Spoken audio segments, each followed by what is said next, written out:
Hello, good evening. I am Dr. I. V. Lal from N. Mishra College of Business Management, Muzaffarpur. We have been studying SHA 512 algorithm. In the previous video, we saw that the message is mapped into a hash algorithm, and then it produces a hash code that is appended to the message and it's sent to the receiver sent through transmission.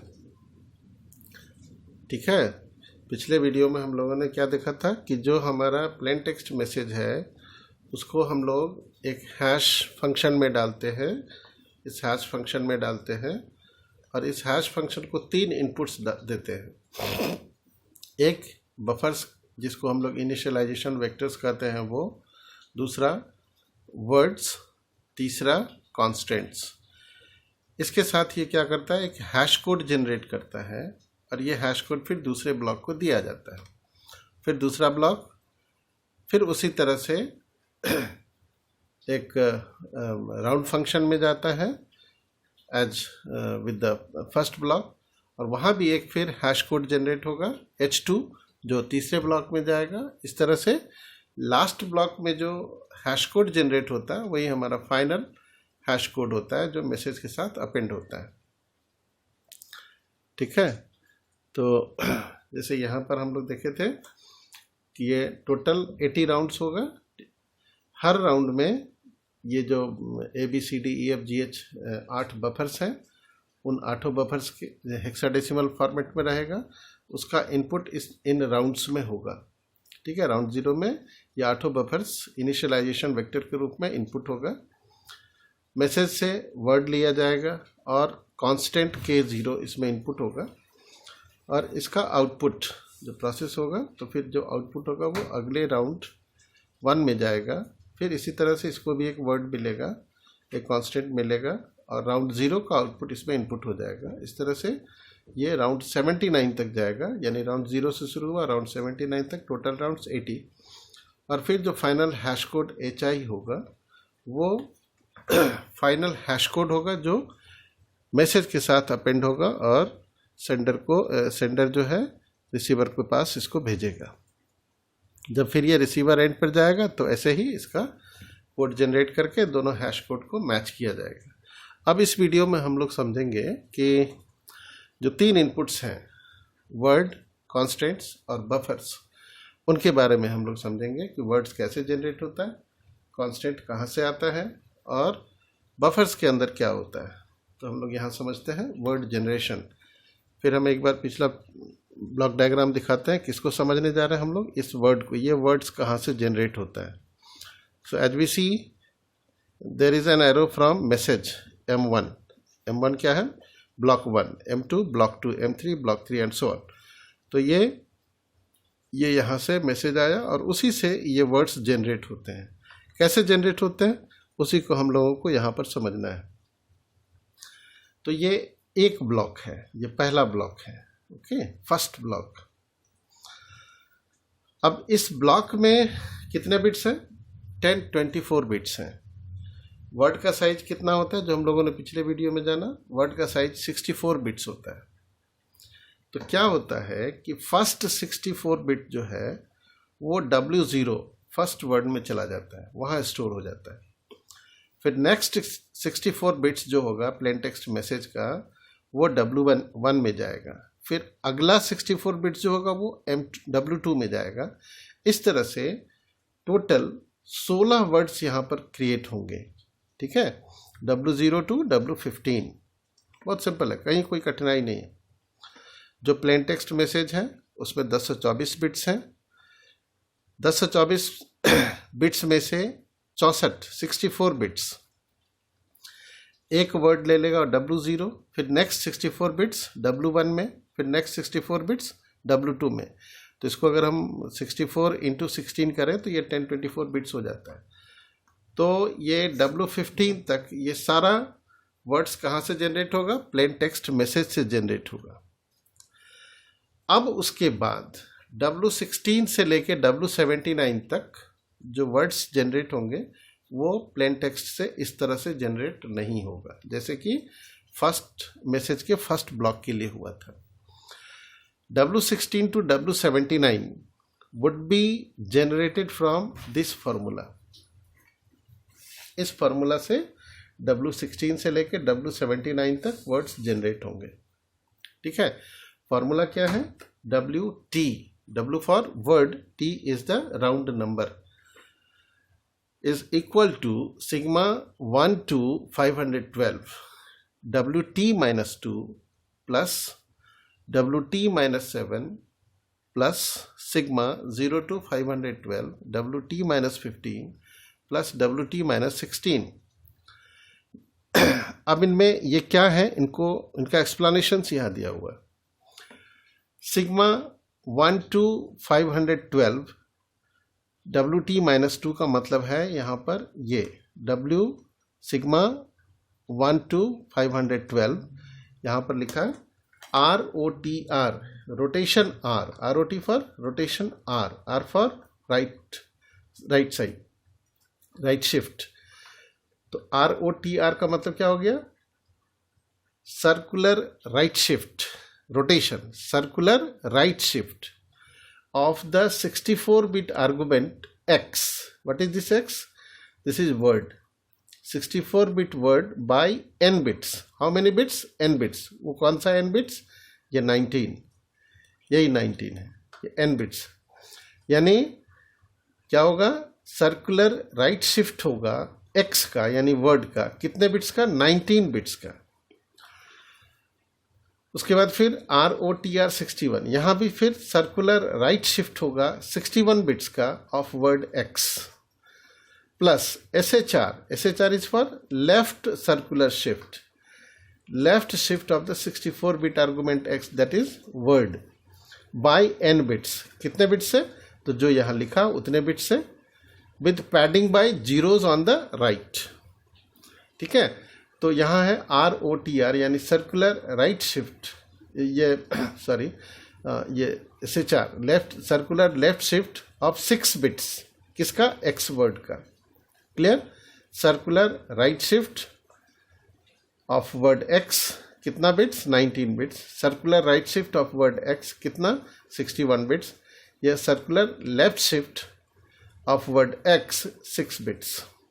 उसी तरह से यहाँ है sigma 0 to 512, तो उसका यहाँ है circular right shift of 1 bit of word X plus circular right shift of 8 bits of word X plus left shift of 7 bits of X। n bits जो है वो ये 7, 8, 1, ये n बिट्स है। Okay, plus is the not simple addition, it is addition modulo 2 raised power 64। ठीक है, इस तरह से इस फॉर्मूले से सारा words right from W16 to W79 generate होंगे। Is it clear? फिर से एक बार समझ लेते हैं। W0 से W15 तक का वर्ड्स कहाँ से जनरेट होगा? प्लेन टेक्स्ट से। 64 बिट, पहला 64 बिट W0 में, नेक्स्ट 64 बिट्स W1 में, फिर नेक्स्ट 64 बिट W2 में, और इस तरह से W15 तक ये प्लेन टेक्स्ट के बिट्स को लेकर के वर्ड बना देगा। W16 and onwards up to W79 words would be generated based on this formula, है ना? WT equal to sigma 1 to 512 WT minus 2 plus WT minus 7 plus sigma 0 to 512 WT minus 15 plus WT minus 16। Sigma 1 to 512 क्या है? Rotation R right side यानी circular right shift 19 bits of word X, rotation R of 61 bits of X, left shift of 6 bits of word X। Sigma 0 to 15 512 क्या हो गया? Rotation R of 1 bit of X, rotation R right shift of 8 bits of word X, left shift of 7 bits of word X। So in this way words would be created, generated। ये उसी का एक दूसरे format में है। उसी तरह से W0 से W15 प्लेन टेक्स्ट से जनरेट होगा, उन्हीं फार्मूला पर बेस्ड ये W16 से लेकर के W79 तक जनरेट होगा। उसी का दूसरे पिक्टोरिकल डायग्राम से रिप्रेजेंटेशन है। अब आते हैं दूसरा इनपुट। दूसरा इनपुट क्या था? ये दूसरा इनपुट कांस्टेंट k है ना, ये जो k आ रहा है K0, Ki, K79, इसके बारे में। तो ये क्या है? These are simple hexa constants in hexadecimal format. ठीक है, टोटल राउंड्स कितने? 80। तो कितने कॉन्स्टेंट्स होंगे? Every round needs one distinct constant, so there would be in total 80 constants. These constants are represented in 4 columns and 20 rows, 20 into 4, in total 80 columns. These constants are generated by random number generators. तो suppose करते हैं कि round 0 के लिए ये constant हो गया, तो राउंड 1 के लिए ये होगा, राउंड 2 के लिए ये, राउंड 3 के लिए, एंड सो ऑन। बहुत सिंपल है ये। नाउ बफर्स के अंदर में क्या होता है? बफर्स क्या? ABCDEFGH 8 बफर्स हैं हमारे पास। उन 8 बफर्स के अंदर क्या होता है, कैसे कैसे वैल्यूज अपडेट होता है, कैसे चेंज होता है? तो इसमें 2 फॉर्मूला है, T1 और T2। T1 is equal to H plus CH for conditional function of buffers E, F and G। यहाँ कंडीशनल फंक्शन लग रहा है 3 बफर्स पर, E, F, G पर, plus sigma 1 to 512 of buffer E plus WT plus KT। Okay, T2 is equal to sigma 0 to 512 of buffer A plus majority function of A, B and C। इसको हम लोग आगे समझते हैं अगले slide में कि कंडीशनल फंक्शन क्या होता है, मेजॉरिटी फंक्शन क्या होता है, और सिग्मा 0 to 512, सिग्मा 1 to 512 का मतलब क्या है। तो अब यहाँ हम लोग देखते हैं नीचे लिखा है H equal to G, G equal to F, F equal to E। What does it mean?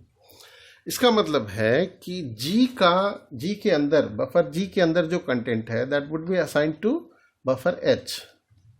Similarly the contents of buffer F would be assigned to buffer G। E के अंदर का कंटेंट जो है वो F में assign हो जाएगा। D के अंदर का कंटेंट्स प्लस T1, यानी इस फॉर्मूला से कैलकुलेटेड जो वैल्यू T1 में स्टोर होगा वो प्लस D का जो कंटेंट है वो असाइन हो जाएगा E को। C का कंटेंट D में चला जाएगा, B का कंटेंट C में चला जाएगा, A का कंटेंट B में, और A में कौन सा कंटेंट आएगा? तो T1 का जो कैलकुलेटेड वैल्यू है वो और T2 का जो कैलकुलेटेड वैल्यू है, उन दोनों का एडिशन। ये सिंपल एडिशन है। T1 का वैल्यू प्लस T2 का वैल्यू वो A में चला जाएगा। ठीक है, अब यहाँ हम लोग डिफरेंट फंक्शंस को समझते हैं। कंडीशनल फंक्शन, मेजॉरिटी फंक्शन और रोटेट फंक्शन क्या होता है। मेजॉरिटी फंक्शन यहाँ हम लोग देख रहे हैं कि ये A, B और C पर, बफर A, B और C पर ये मेजॉरिटी फंक्शन है। मेजॉरिटी फंक्शन में A एंड B, AJ कोई नंबर होगा, AJ एंड BJ, यानी A एंड B। ये एंड क्या है? लॉजिकल एंड ऑपरेशन है। लॉजिकल एंड मतलब ये हम लोग पढ़े आर्किटेक्चर में, जैसे 2 ट्रू होगा तो रिजल्ट ट्रू होगा, एक भी फॉल्स हो गया तो रिजल्ट फॉल्स हो जाएगा। ये लॉजिकल एंड है। A and B XORed with B and C, which is XORed with C and A। यही कैलकुलेटेड वैल्यू यहां पर रखा जाएगा। ठीक है, कंडीशनल फंक्शन यहां EFG, 3 बफर है EFG, इन तीनों पर कंडीशनल फंक्शन लगना है। तो कंडीशनल फंक्शन में क्या होगा? E and F plus not E and G। Not E मतलब जैसे E का वैल्यू 1 हो गया तो नॉट 1 का मतलब क्या होगा? 0, और E का वैल्यू अगर 0 है तो नॉट 0, रिजल्ट क्या होगा? 1। तो not E and G, this gives the result for conditional function. ठीक है, अब हम लोग इसमें समझते हैं रोटेट फंक्शन क्या है। Rotate A and rotate G, ये है A और ये है E, सॉरी G नहीं E, यहाँ पर इन दोनों को, ये है रोटेट A और ये रोटेट E। तो रोटेट ए के लिए फॉर्मूला है रोटेशन आर, यानी circular right shift of 28 bits of buffer ए।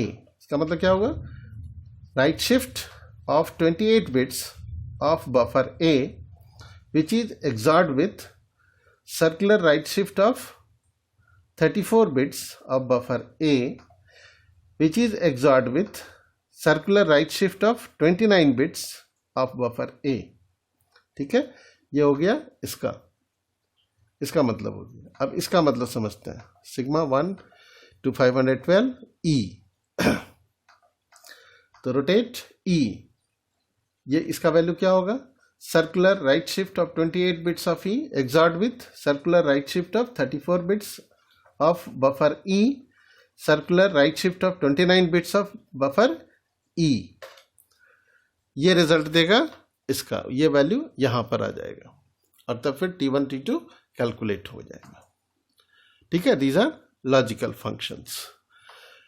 अब इस पूरे ऑपरेशन को जो यहां हो रहा है, ये वो डायग्रामेटिकली यहाँ पर दिखा हुआ है। जैसे यहाँ लिखा है B is equal to A, तो यहाँ हम क्या देख रहे हैं कि B में A का वैल्यू शिफ्ट हो रहा है। B is equal to A means A is assigning its value to B, तो A का वैल्यू B में असाइन हो जा रहा है। यही यहाँ लिखा है, A का वैल्यू B में असाइन हो रहा है, वही चीज़ यहाँ देख रहे हैं, A का वैल्यू B में असाइन हो रहा है। ठीक है, फिर A का वैल्यू कहाँ से आ रहा है, A का वैल्यू आ रहा है T1 प्लस T2। तो T1 में इतना सारा काम हो रहा है, T2 में इतना सारा काम हो रहा है, तो वो यहाँ पर पिक्टोरिकली ऐसे दिखा है, यहाँ